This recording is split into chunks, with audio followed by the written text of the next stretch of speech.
Bhagyashree Borse hits and flops all movies list Kingdom movie వరకు.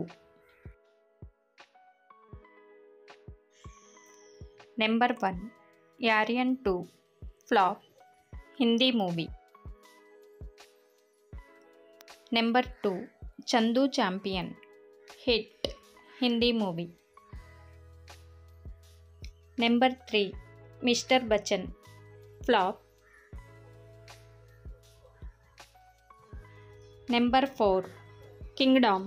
ఈ movie ఈరోజే రిలీజ్ అయింది, హిట్ టాక్తో రన్ అవుతుంది. నెంబర్ 5 కాంతా.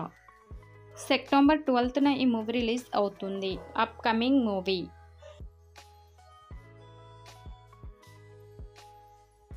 Number 6 Andhra king Taluka upcoming movie.